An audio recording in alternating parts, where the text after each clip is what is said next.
Hello friends, welcome back our YouTube channel पे on science.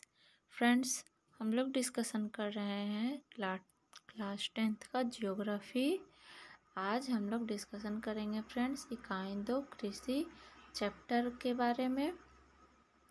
तो friends, अभी तक आपने अगर चैनल को सब्सक्राइब नहीं किया है तो सब्सक्राइब कर ले, बेल आइकन को प्रेस कर ले और लाइक और शेयर लाइक कर दे वीडियो को और अपने दोस्तों के साथ शेयर कर सकते हैं। तो फ्रेंड्स, हम लोग आज देखेंगे कृषि चैप्टर से जितने भी पार्ट में क्वेश्चन आंसर दिए हुए हैं सभी को यानी कि संपूर्ण पाठ का हल देखेंगे। और फ्रेंड्स, जो मुख्य प्रश्न आप पूछे जाते हैं एग्ज़ाम में और जो मुख्य बिंदु जहाँ से क्वेश्चन बनाए जाते हैं उनको भी देखेंगे। तो चलिए फ्रेंड्स, हम लोग स्टार्ट करते हैं। दिया हुआ है पहला क्वेश्चन है, निम्नलिखित प्रश्नों का उत्तर दें। तो पहला क्वेश्चन है, भारत के 2 सबसे प्रमुख अनाज के नाम बताओ। तो इसका उत्तर हो जाएगा चावल, गेहूँ।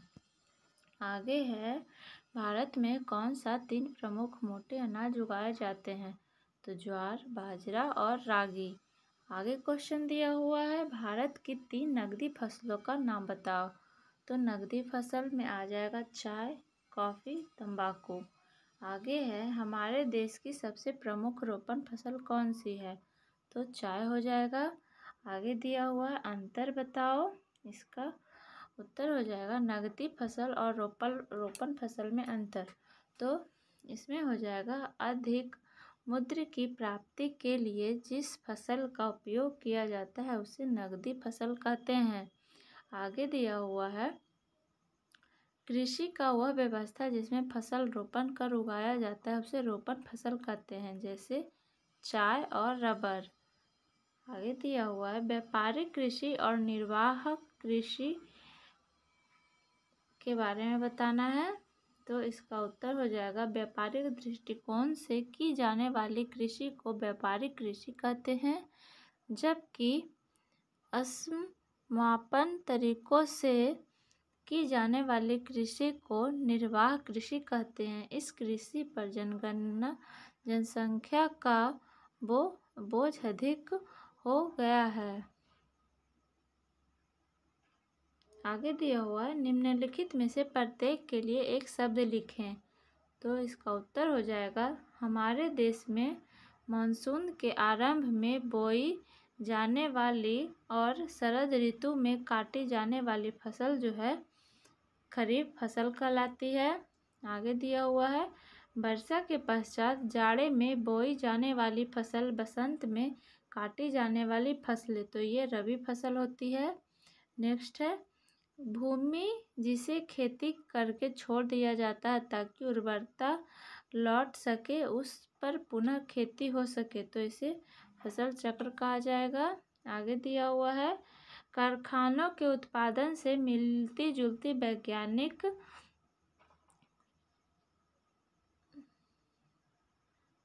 व्यापारिक ढंग से की जाने वाली एक फसल खेती, तो ये जो होगा रोपण फसल होगा। आगे दिया हुआ है लघु उत्तरीय प्रश्न, भारत में तंबाकू उपजने वाली 2 खास नकदी एवं रेशे वाली फसल का नाम लिखें। तो इसका उत्तर हो जाएगा, खाद्य फसल में हो जाएगा चावल, गेहूँ। नकदी फसल में हो जाएगा चाय, कॉफ़ी और रेशे वाली फसल कपास और जूट हो जाएगा। आगे दिया हुआ है, उपयुक्त फसलों के उत्पादन करने वाले प्रमुख राज्यों का नाम लिखें। तो चावल का जो प्रमुख उत्पादन है पश्चिम बंगाल, आंध्र प्रदेश। गेहूं का उत्तर प्रदेश, पंजाब। गन्ना महाराष्ट्र और उत्तर प्रदेश। चाय असम, पश्चिम बंगाल। कॉफ़ी कर्नाटक, तमिलनाडु। कपास जो है महाराष्ट्र, गुजरात। और जूट जो होगा पश्चिम बंगाल और बिहार में। आगे दिया हुआ है, भारत में उपजाए जाने वाले वर्षाहीन फसलों के नाम लिखे। तो ज्वार, बाजरा और रागी। नेक्स्ट है, शुद्ध राष्ट्रीय उत्पादन में कृषि के योगदान की चर्चा कीजिए। तो इसका उत्तर हो जाएगा, कुल आमदनी से कुल लागत को घटाने पर किसान को जो मुनाफा होता है उसे राष्ट्रीय मुनाफा कहते हैं। आगे क्वेश्चन दिया हुआ है, भारतीय कृषि की निम्नलिखित उत्पादन के कारणों को संक्षेप में लिखिए। तो इसका उत्तर हो जाएगा राष्ट्रीय कृषि की निम्न उत्पादकता के कारण। पहला तो हो जाएगा जनसंख्या का कृषि भूमि पर निरंतर बढ़ता दबाव, घटता कृषि भूमि क्षेत्र, खेतों का छोटा आकार, भू स्वामित्व प्रणाली, सिंचाई की कम और अनिश्चित सुविधाएं, मानसूनी वर्षा की अनिश्चितता, कृषि योग्य भूमि का निम्नीकरण, कम पूंजी निवेश, आधुनिक कृषि तकनीक, HYV सीड जो है कीटनाशक, रसायन खाद, आधुनिक यंत्र का सीमित उपयोग, कृषि शोध एवं प्रचार एवं प्रसार यंत्रों का अच्छे स्थिति में नहीं होना, कृषि उत्पादों का उचित मूल्य न मिलना, साल भर काम का अभाव, कृषि में वाणिज्यीकरण का अभाव। आगे दिया हुआ हरित क्रांति से आप क्या समझते हैं? तो इसका उत्तर हो जाएगा कृषि के क्षेत्र में मिली आशा की सफलता को हरित क्रांति कहते हैं। यह हमारे देश में 1967 ईस्वी में शुरू हुआ था। इस क्रांति होने से हमारे देश में गेहूं के क्षेत्र में दुगनी वृद्धि हुई, किसान खुशहाल हो गए, फसल लहाने लगा। इस प्रकार भारत गेहूं के मामले में आत्मनिर्भर हो गया। आगे दिया हुआ है भारतीय कृषि की 5 प्रमुख विशेषताओं को लिखिए। तो इसका उत्तर हो जाएगा भारतीय कृषि के 5 विशेषताएं निम्नलिखित है। पहला हो जाएगा भारतीय कृषि का अधिकांश भाग वर्षा पर निर्भर करता है। यहाँ के अधिकांश खेत में एक ही फसल उगाई जाती है। हमारे देश में अभी भी पुराने ढंग से खेती की जा रही है। भारत में लगभग ही जनसंख्या कृषि पर निर्भर करती है। भारत के कृषि से मात्र 24% आय प्राप्त होती है। आगे क्वेश्चन है भारत में उपजाए जाने वाले प्रमुख खाद्य एवं व्यावसायिक फसलों के नाम लिखिए। तो इसका उत्तर हो जाएगा खाद्य जो फसल हैं चावल, गेहूं, मक्का, दलहन और व्यावसायिक फसल गन्ना, चाय, कॉफ़ी। आगे दिया हुआ है कारण बताओ। तो इसका उत्तर हो जाएगा कपास की खेती दक्कन प्रदेश की काली मिट्टी में अधिकांशतः होती है। आगे दिया हुआ है इसका आंसर चूँकि काली मिट्टी से बना होता है जो भारत में कपास उत्पादन के लिए प्रसिद्ध है। यह मिट्टी अधिक समय तक नमी बनाए रखती है। तेज और चमकीली धूप कपास पौधे के बढ़ने में सहायता करती है। पकते समय शुष्क वातावरण को ज़रूरत होती है। ये सब भौगोलिक वातावरण भारत में आसानी से मिल जाता है। यही कारण है कि दक्षिण भारत में अधिकांश दक्कन प्रदेशों में कपास के लिए प्रसिद्ध है, जैसे महाराष्ट्र और गुजरात।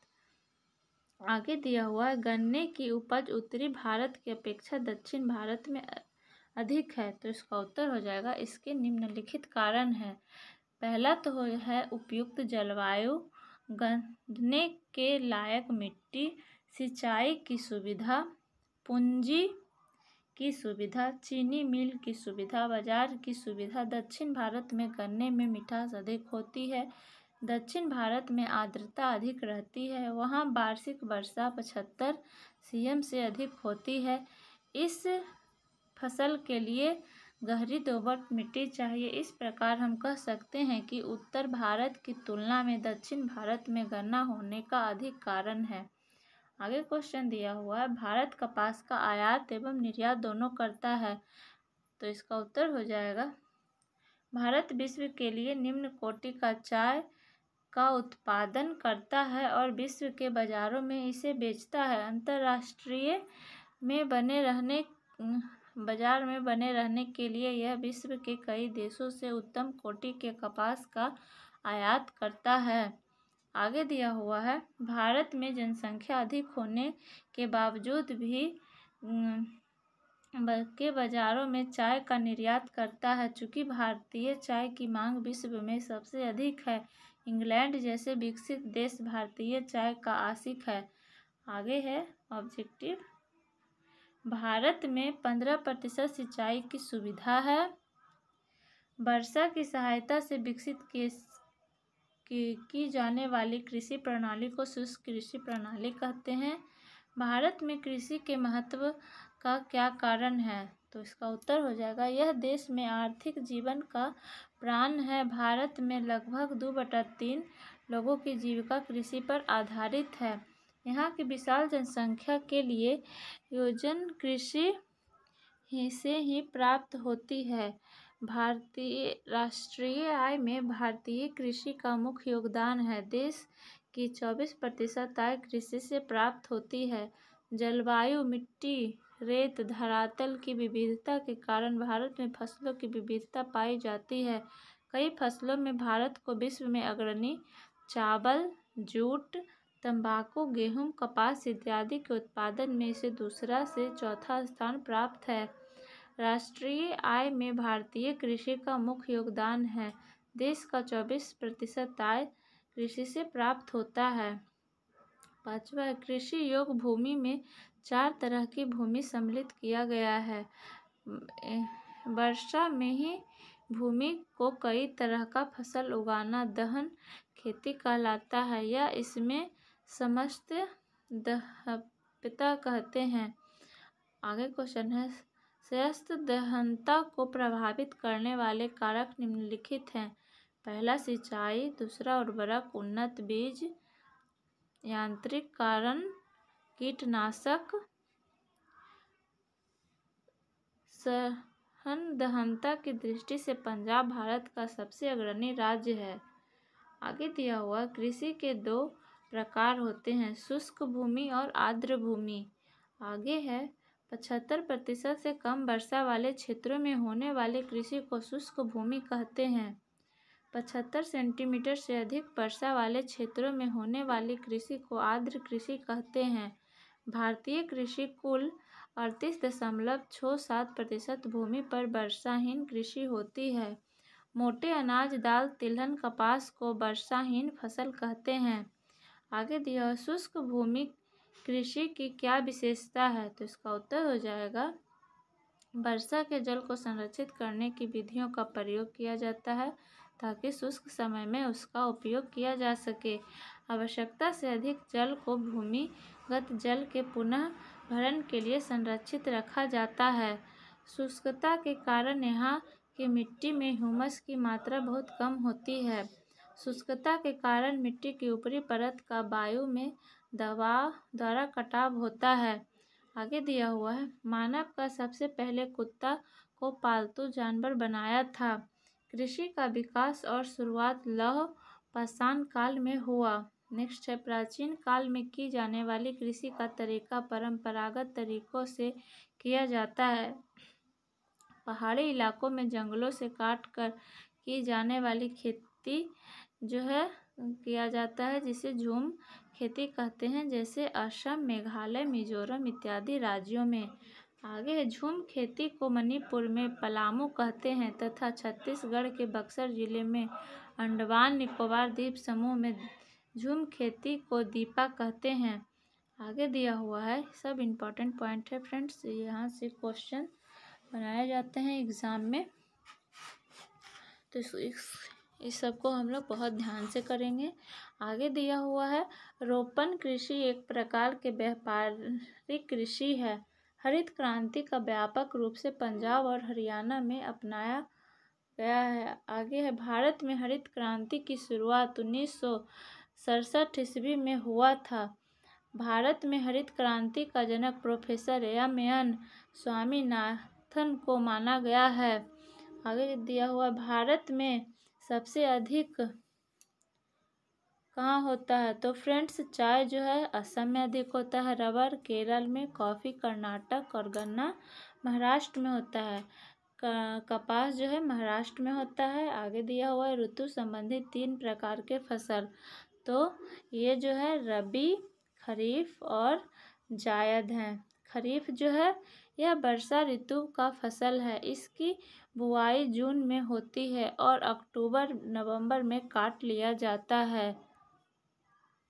उसे खरीफ फसल कहते हैं, जैसे चावल, मकई, ज्वार, बाजरा इत्यादि।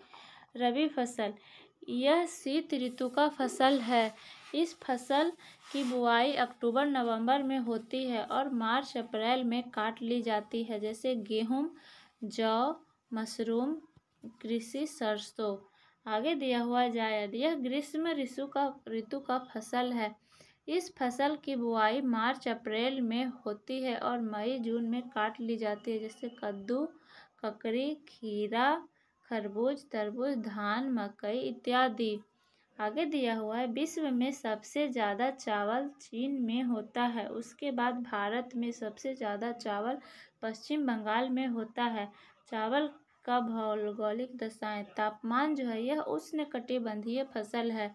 बोते समय 21 डिग्री से, बढ़ते समय 24 और पकते समय 27 डिग्री तापमान चाहिए। आगे दिया है वर्षा। इस फसल के लिए 125 सेंटीमीटर से 200 सेंटीमीटर वर्षा की आवश्यकता होती है। जहाँ कम वर्षा हो वहाँ सिंचाई की सुविधा होनी चाहिए। मिट्टी। इस फसल के लिए मिट्टी जलोढ़ मिट्टी चाहिए। श्रम। सस्ते मजदूर और कुशल श्रमिक चाहिए। भारत का प्रमुख भोजन चावल है, उसके बाद गेहूँ। विश्व में सबसे ज़्यादा गेहूँ अमेरिका में होता है, उसके बाद भारत में। भारत में सबसे ज़्यादा गेहूँ यूपी में होता है, उसके बाद पंजाब में। गेहूँ की भौगोलिक दशाएं। तापमान जो है इसे 20 से 30 डिग्री चाहिए। वर्षा 50 से 75 सेंटीमीटर। उपजाऊ मिट्टी एवं जलोढ़। श्रम। सस्ते मजदूर। आगे दिया हुआ है, जहाँ वर्षा कम हो वहाँ सिंचाई की आवश्यकता होती है। ज्वार, बाजरा, रागी को मोटे अनाज कहते हैं। भारत में सबसे ज़्यादा ज्वार महाराष्ट्र में होता है। भारत में सबसे ज़्यादा बाजरा गुजरात में होता है। भारत में सबसे ज़्यादा रागी कर्नाटक में होता है। मकई में ग्लूकोज तथा मंड होता है। मकई सबसे ज़्यादा यूपी में होता है। मकई का भौगोलिक दशा। यह जो है एक खरीफ फसल है। तापमान इसे 21 से 27 डिग्री चाहिए। वर्षा 75 सेंटीमीटर चाहिए। कम वर्षा वाले क्षेत्रों में सिंचाई की आवश्यकता होती है। मक्का को। मिट्टी उपजाऊ एवं जलोढ़ होनी चाहिए और श्रम सस्ते मजदूर। दाल में प्रोटीन पाया जाता है। भारत में सबसे ज़्यादा गन्ना या चीनी महाराष्ट्र में होता है, उसके बाद यूपी में। गन्ना बांस की प्रजाति का एक पौधा है। भारत में गन्ने का जन्मभूमि कहा जाता है। भारत को गन्ने का जन्मभूमि कहा जाता है। गन्ने की भौगोलिक दशा। यह गन्ना जो है एक उष्णकटिबंधीय फसल है। तापमान इसे 21 से 27 डिग्री सेंटीमीटर चाहिए सेंटीग्रेड चाहिए। वर्षा जो है 75 सेंटीमीटर से 100 सेंटीमीटर और मिट्टी जो है उपजाऊ एवं गहरी दोमट मिट्टी चाहिए। भारत विश्व में सबसे बड़ा तिलहन उत्पादक है। यहाँ मूंगफली एक खरीफ फसल है।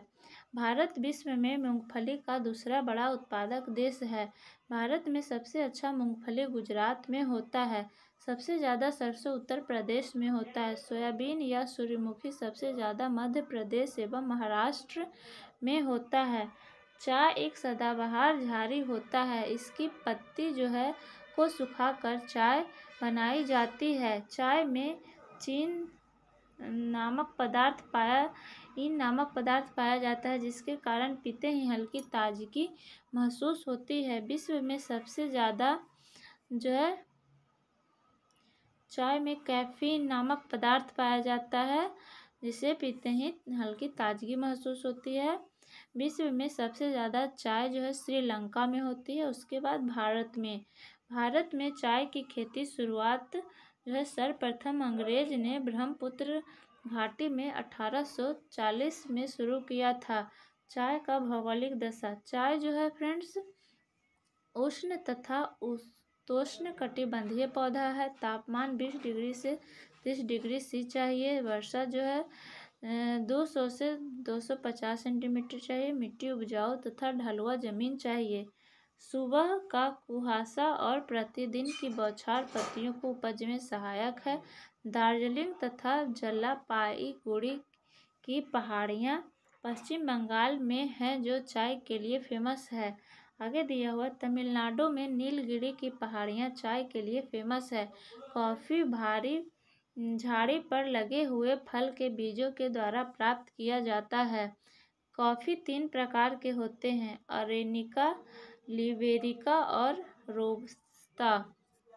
आगे दिया हुआ है, भारत में उत्तम किस्म के अरेबिका पाई जाती है। भारत में कॉफ़ी का बीज यमन से लाया गया था और नाना बुदन की पहाड़ियों पर लगाया गया था। आगे है, विश्व में सबसे ज़्यादा कॉफ़ी ब्राज़ील में होती है।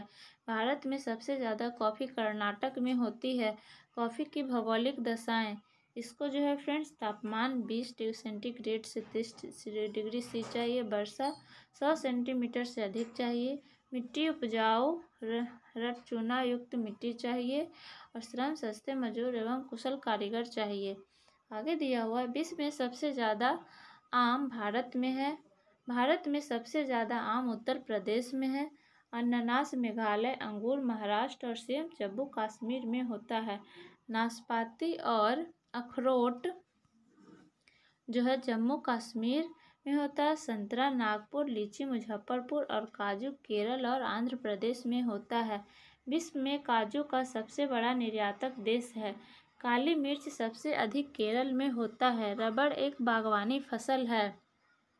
1880 ईस्वी में रवन, तुरावनकोर और मालवार में इसका खेती जो है हुआ था। आगे, विश्व में सबसे ज़्यादा रबड़ मलेशिया और इंडोनेशिया में होता है। भारत में सबसे ज़्यादा रबड़ केरल में होता है। कपास, जूट, सन और प्राकृतिक रेशम भारत के 4 प्रमुख रेशेदार फसल हैं। प्राकृतिक रेशम के कीड़े को कोकून से प्राप्त होता है। एशिया का कीड़ा शहतूत के पत्तों को खाकर बड़ा होता। रेशम का जो कीड़ा है, यहाँ देखिए, रेशम का कीड़ा शहतूत के पत्तों को खाकर बड़ा होता है।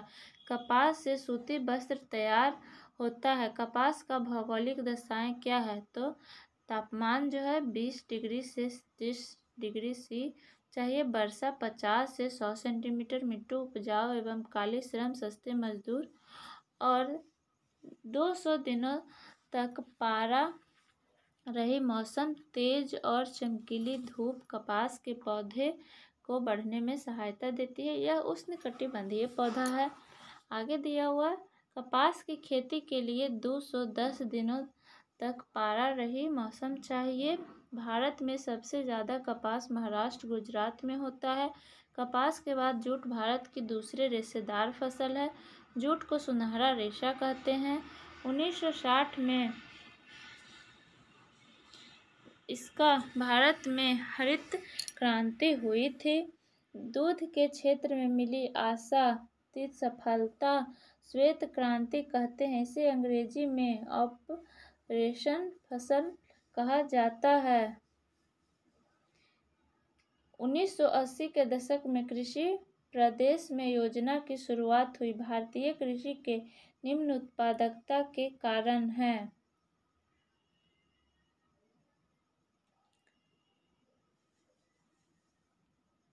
तो फ्रेंड्स, हम लोग का यहाँ पे जो इम्पोर्टेंट पॉइंट है यहीं तक था फ्रेंड्स।